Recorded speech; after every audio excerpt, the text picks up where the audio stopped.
Coach, a big battle at the foot of the table with yourselves and Molynes United. 2 minutes into the game, you were up.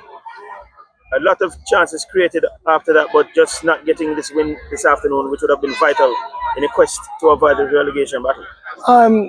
Certainly we needed 3 points, but nevertheless we get a point on the road for the first time, I think, and since I've been there, and that is a blessing, that is a plus for us, we should have put away the game from first half, but that is the nature of football, and we have to come again and stay positive and good going to the boys. And you have always maintained this positive attitude, but it's getting closer and closer to the end of the regulation of the regular season.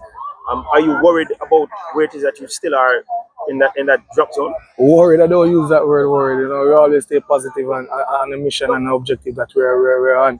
And our next opponent, they're coming at home at Evertville, and it's going to be a tough ball game. There are 5 home games out of the 6 remaining.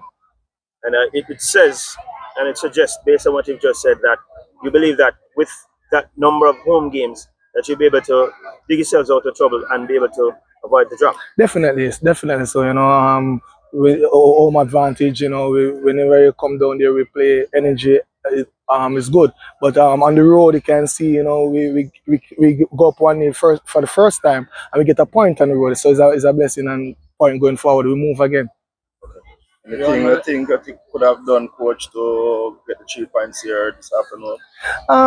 Simple. The main thing is to get the ball in the back of the net. We get clear-cut chances in the first half, and we didn't capitalize on that. Molynes came back in the game, and kudos to them. And it was a physical game because at the end of the day, both of us are playing to stay up, and we expect this type of game today. And both of us share points and plan for the next game. You went down to 10 men, coach, and you're still able to hold on to the point. Must be pleased about that. Very pleased. The team show grit, they show heart, and there's a lot of positive there, and hats off to them. Yeah, coach, as colleague mentioned, 10 men. Ricardo Campbell, one of the key figures in defense, lost him today, and we'll miss him for the next game. How does that affect your team going forward in that one? A leader like Ricardo Campbell, big shoes to fill, but we will go back to the training ground and find solutions to plan for the next game. Also, coach, got a number of chances in this game, not able to score more than one. How disappointed are you with the fact that the players weren't able to put away more than one chance today? Yeah, disappointed as we never find our footing today, but at least we get one goal, out of it. It's a plus, but such is football and such is the nature of the sport, and we have to keep working and be positive. I said earlier in the season, if you avoid the relegation, you'd be a genius. You're out of the relegation now by goal difference. How are you feeling? You have to feel it positive, because if you see where we're coming from, all these teams were on 20-something points before, and we were on 14, and we keep moving. If it's 3 or 1, we still move, and we still stay positive on our objective going forward.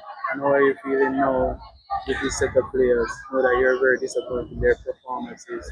When you just came in, how are you feeling about the performances right now? It's a blessing. Performance is growing. It's growing day by day, week in, week out, and they're believing and keep working. And that is always the mindset from takeover. Just believe, stay positive. When in good time, bad times, just stay positive. All right, coach. Thank you. Wish you all the best for the rest of the season. Thank you very much.